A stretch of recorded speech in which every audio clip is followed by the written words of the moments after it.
You're married and out of the house, so taking care of the elderly is our job. Proudly puffing out her chest, my brother Nate's wife, Polly, declared with pride.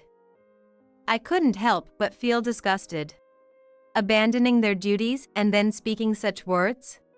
When I glanced at Polly, Nate quickly interrupted. Why that look?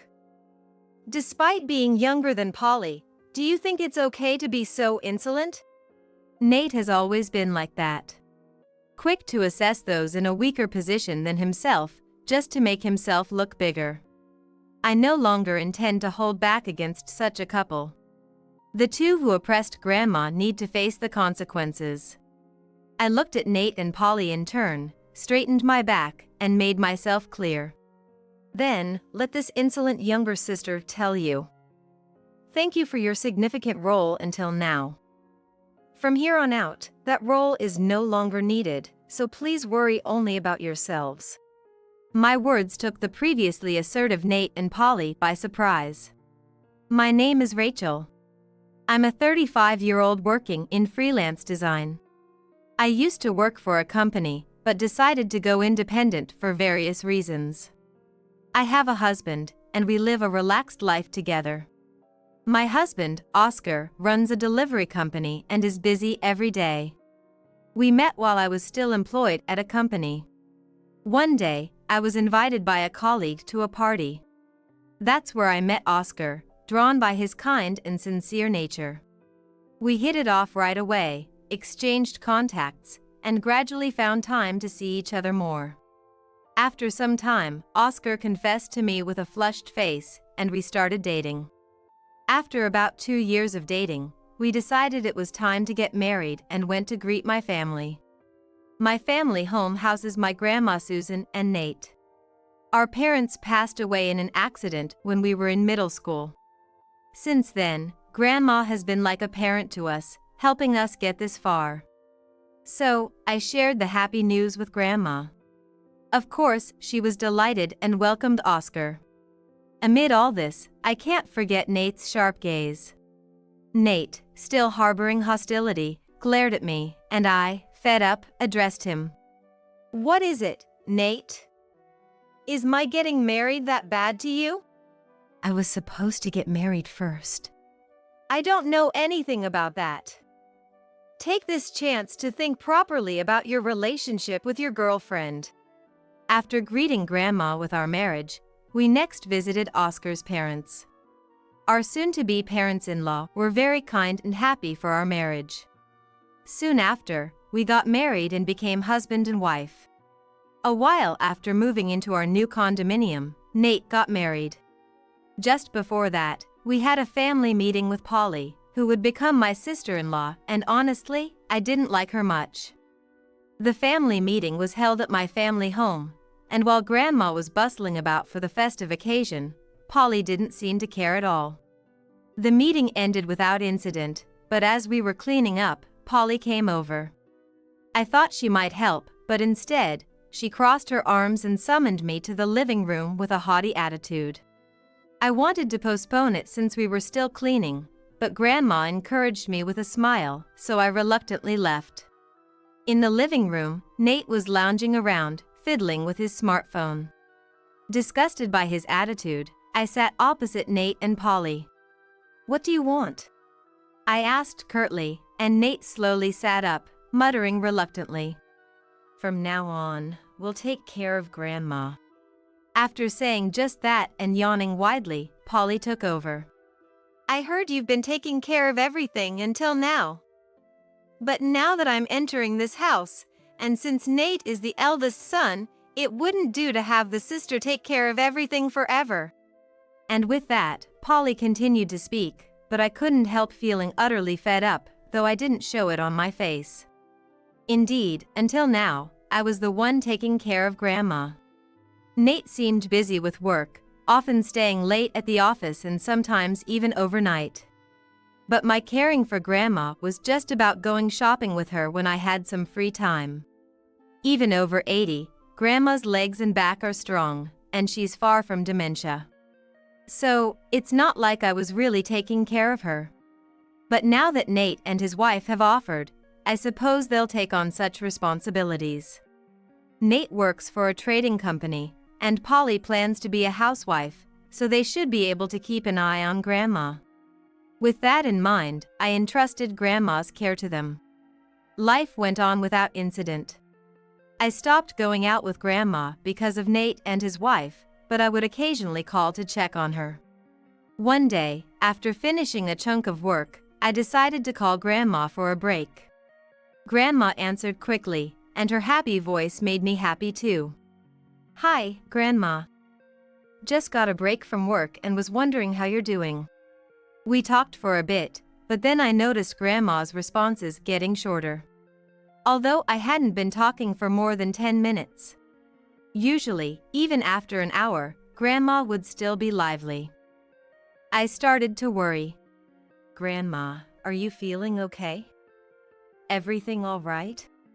After a moment of silence, Grandma spoke. "Well, I found a funny novel yesterday and stayed up late reading it. So I'm a bit sleepy. Sorry to make you worry." She chuckled, so I laughed along, relieved. Even though she's still spirited, Grandma is over 80, after all.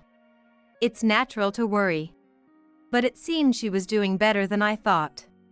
However, my relief was short-lived as Polly, who had been out, returned, and I could hear her calling for Grandma in the distance, sounding quite irritated. Grandma seemed to become restless. I decided to hang up, not wanting to trouble her. "Don't push yourself too hard, okay? You can always tell me if something's up." "Sure, sure. And you, Rachel, call me anytime too." "All right, then. Talk to you later." After hanging up, I got back to work, thinking about going out with Grandma again sometime. But then I got busy. Complicated cases piled up, keeping me so occupied I hardly had time for home affairs. Thankfully, these cases would likely improve the quality of my work and potentially increase my income once resolved. During this time, Oscar took care of everything at home. When I apologized, he said, "It's okay. Thanks to you, Rachel, I can focus on my work. I'm happy to return the favor when things like this happen." His smile was reassuring. As the busy days passed and I finally got a break, I realized it had been a while since I last heard Grandma's voice, so I decided to call. However, when she answered, her voice was much weaker and frilier than before. "Hello, Grandma? What's wrong? Are you okay? Are you feeling ill?" I panicked and bombarded her with questions. Contrary to my worries, Grandma tried to laugh it off and act bravely. "I'm fine, really. Don't shout so much. I've just been unable to sleep well lately, just feeling a bit out of it." Her voice sounded like it could fade at any moment, and I found it hard to believe her. Pretending to believe her for the moment, I continued the conversation, hoping to find the cause. "That's okay then. But, hey, Grandma. Sorry for not calling for a while. Work's calmed down, so how about going out somewhere with Oscar and me?" Normally, Grandma would quickly agree to my suggestions, but this time, she hesitated. I couldn't understand why Grandma, who always enjoyed going out, suddenly became reluctant. With a nagging sense of unease, I asked Grandma once more. "Are you really okay? Are you hiding something?" I'm truly grateful to Grandma. So, I want to be filial in ways I couldn't be to my parents. Please tell me anything. Don't you think I'd find it bothersome, not even a bit? Grandma listened to my words in silence. Then, after a brief silence, just as I was about to speak again, I heard sobbing over the phone.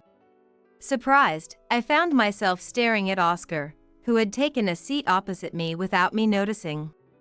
Oscar looked worried too, watching me closely. Then Grandma, with words so faint they might disappear, stopped my thoughts. I can't live like this anymore." I gently placed the smartphone on the table and switched it to speaker mode. Now, not just me, but Oscar could understand the situation too. Taking a deep breath to calm my quickening heartbeat, I spoke to Grandma. Grandma, I want to hear more about it.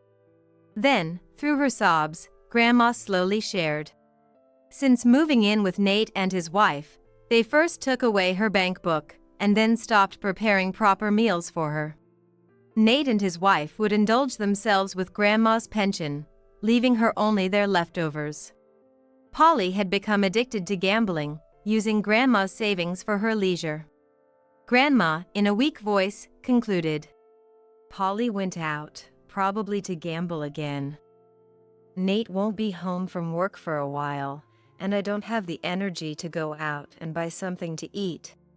Hearing Grandma's feeble words sparked something in me. As I clenched my fists in anger, Oscar gently wrapped his hand around mine and spoke. Susan, you shouldn't stay there any longer. Let's live together from now on. No sooner had he spoken than Oscar stood up to grab the car keys, extending his hand to me, still in shock. Come on, Rachel. Let's go pick up Susan. Spurred by his words, I told Grandma we were coming and then hung up. We rushed into the car and headed to Grandma's house. According to Grandma, nobody was home. Looking over at Oscar, I noticed an unusual sharpness in his eyes, something I'd never seen before. Oscar is always calm. Even when sudden problems arise at work, he first calms the caller before speaking gently. I once asked if he ever gets angry, to which he chuckled awkwardly. Sure, things make me mad. But getting angry is like threatening. That won't make any relationship work. Unless you're ready to give up on someone, showing anger might be an option. What do you say? Seeing Oscar clearly angry now, I realized he too thought of Grandma as a mother-in-law, much like I considered her as a parent. Oscar cherished Grandma that much. Upon arriving at Grandma's house, we parked right in front of the entrance and rushed inside. The house was a mess, nothing like it used to be. Overwhelmed, I snapped back to reality and hurried to Grandma's room. Opening the door, I found Grandma packing, and I hugged her before anything else. Grandma hugged me back gently, but her arms were thin, lacking their former strength. Feeling pained by this, Oscar spoke up. Let's not dwell on the sentimentality. We need to pack the essentials and move as much as we can. Rachel, can you help Susan pack? I'll take care of moving the necessities. Following his efficient instructions, Oscar left the room. I watched him go, reassured, then got myself together and began packing with Grandma. After finishing packing Grandma's things, we left the house with the luggage. I spoke to Oscar, who was arranging the car, then locked the house and got into the car. On our way to the condominium, nobody in the car spoke. Once we arrived safely, we first showed Grandma around. Her frail walk, a stark contrast to her once energetic self, tightened my chest. Nonetheless, we decided to have a slow meal with Grandma. Choosing easily digestible food for her long overdue proper meal, Grandma kept saying how delicious it was as she ate. Afterward, we let her rest in my room. Meanwhile, we unloaded the luggage and essentials we had brought from Grandma's house from the car and discussed our next steps. After a lengthy discussion, we came up with a plan. Although it didn't bother me personally, the thought of Grandma made my heart ache a bit. But the treatment from Nate and his wife had hurt Grandma far more, which was undeniable. So, with a heavy heart, we decided to proceed with our plan without informing Grandma. As night fell, we awaited a certain call. Polly's name appeared on the smartphone screen. I looked at Oscar and nodded, and he nodded back. Hey! Where did you take the old lady? Don't you dare move her around without permission. And why are some things missing from the house? What's going on? Please calm down. Where is Nate right now? He freaked out when he found out the old lady was gone and said he'd come back right away. You wait, we're coming to get her back. Is that so? Well, it's too late for that. We won't be handing her over anyway. The audacity. Just you wait. Sure, anytime. After hanging up, we prepared for our next move. To welcome Nate and Polly, who we expected to storm in. I started preparing coffee. Soon after, the doorbell rang incessantly, to my annoyance. Yes, I can hear you. No need to ring so many times. Then hurry up and open it. We're getting weird looks from your neighbors. Was that my fault? I sighed deeply as I let Nate and Polly in and checked the time on my smartphone. It was crunch time. As I was about to open the door to their knocking, I made an annoyed face before unlocking it. Move it, will you? Hearing the door unlock, Polly barged in, pushing past me with an irritated click of her tongue. After watching her go by, Nate followed, grabbing my shoulder with a strong grip that almost made me stumble. He shoved me aside as he entered. The force is so strong that I can't help but stumble. Then he throws me and pushes me away as he goes inside. I glared at Nate's back bitterly, taking a deep breath to suppress my anger, and followed them inside. Unfortunately for them, Grandma wasn't here. I had no intention of letting them meet after what they did, and I doubted Grandma wanted to see them either. The two desperately searched for Grandma, rummaging through the house like thieves. Where did you put the old lady? We know she's here. Don't tell me you put her in a home. Before I could reply, they shouted angrily. But as I remained silent, Polly, frustrated, lunged at me. Say something. You guys don't need the old lady, right? What's so fun about troubling us? Hearing her say we didn't need Grandma made my brows furrow. They seemed to think we didn't care about Grandma, just her money, which I couldn't let slide. I shook off Polly's hand and glared at them both before retorting. How dare you say we don't need her? What kind of nerve do you have? You're not after Grandma, you're after her money. As my anger reached its peak, the front door opened. Surprised, Nate and Polly turned as Oscar entered the living room. They seemed to have forgotten about Oscar's presence, caught up in the situation with Grandma. They looked at each other before attacking him just like they did me. Hey, where's the old lady? What have you done with her? We know you're keeping her here. I've finished what I needed to do, and Nate's back, so hand her over now. Oscar, unfazed by their aggression, smoothly replied. She's not here. She's at our office now, keeping our employees company. Confused by what Oscar was saying, the two just gaped and tilted their heads in bewilderment.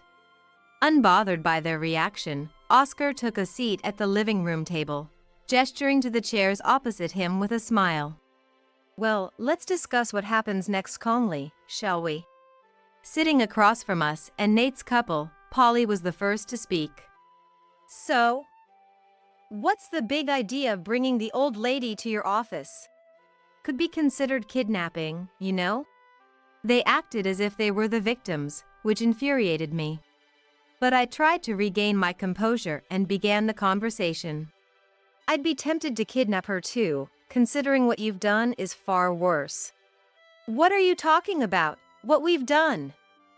We've been taking care of the elderly, just as a son and his wife should. Then how do you explain the mess at your house? It looked like a junkyard. My counter left them speechless. Their attempts to blame us couldn't erase the scene we'd witnessed. Besides, we've heard from Grandma. You took her bank book as soon as you moved in together and barely provided her with proper meals. What kind of care is that? I angrily presented what we had learned from Grandma. My anger rising as I recalled her treatment. Trying to defuse the situation, Nate interjected. You weren't informed, but the old lady's been showing signs of dementia lately. Everything you've heard from her is just delusion. Considering how coherent and strong Grandma had tried to be for our sake, it was impossible to believe she had dementia. My frustration peaked as Nate and his wife continued their excuses. I pulled out Grandma's bankbook, flipping through it as I asked, So, even if Grandma did have dementia, how do you explain these hefty card transactions? Pointing to the transaction records and looking at both Polly and Nate, their earlier bravado disappeared as they quieted down. After a moment of silence, Polly muttered, The old lady spent it. Suddenly, a loud bang resonated. Looking towards the noise, Oscar had slammed the table and stood up, having been silent until now. I took what was necessary from that house and saw numerous collection notices scattered on the floor, all addressed to you too. I also accidentally saw a bill listing luxury cosmetics. Do you really think someone starving and wasting away needs those? Oscar's voice started low but grew louder with anger. After pausing, he shouted at Nate and his wife. I had a bad feeling and opened some collection notices. They were mostly for gourmet food ordered from different regions. You were eating that while giving Susan leftovers. Don't even try to say that organic lettuce, parsley, or the fat from luxury meats doesn't count as a meal. The room went silent. Not just me, but Nate and his wife had never seen Oscar this angry. Remembering when I had asked if Oscar ever gets angry, I was struck by his current state. Overwhelmed, Nate and Polly could only stay silent as Oscar declared, Tomorrow, we're taking Susan to the hospital to assess her condition. Once we have the medical report, we'll report the abuse to the police. Be prepared for that. As soon as he said this, he forcefully got them up and started pushing them towards the entrance. But Nate and Polly resisted, begging for forgiveness. Police? No way! I could get fired from my job. Please spare us. Is that how you treat your own family? Heartless. I slammed the table and stood up, yelling with all my might. It's you, though. As soon as you got married, you and Polly conspired to drain Grandma's savings and exploit her pension. And to top it off, 3 meals of leftovers? If that's not heartless, then what is? I glared at them with all the force I could muster, and Nate, perhaps taking offense, retorted, What's with that look? You think it's okay to be so cheeky when you're younger than Polly? Nate has always been like that. Quick to judge those in a stronger position and hide behind them when it suited him. I had no intention of holding back against the likes of Nate and Polly anymore. I looked at them both in turn, straightened my back, and made my stance clear with a formal tone. Then let this cheeky younger sister tell you. Thank you for your significant role until now. From here on, that role is unnecessary, so please just worry about yourselves. To my words, Nate and Polly, who had been so aggressive up to that point, were taken aback. I forgot to mention, but you can't enter that house anymore. We've arranged for our company's employees to clear up the place. At Susan's request, we're selling the house. Huh? What are you talking about, us? Nate's convenient thinking, expecting leniency after all this, brought me back to a state of calm. Taking a deep breath and steeling myself, I declared, Get lost! Overwhelmed by my intensity, they froze in shock. Seizing the opportunity, Oscar quickly showed them out. Locking the door, we could hear their shouting from outside. Realizing the late hour, we decided to call the police to take them away. The next day, after picking up Grandma from Oscar's office late at night, we took her to the hospital. While we were confronting Nate and his couple, Grandma had a great time with the employees of Oscar's company, clearly lifting her spirits. Back at our condominium, Grandma, understandably tired, quickly fell asleep. Exhausted, we collapsed into sleep as well, but come morning, we were even more worn out than Grandma, who should have been in worse shape.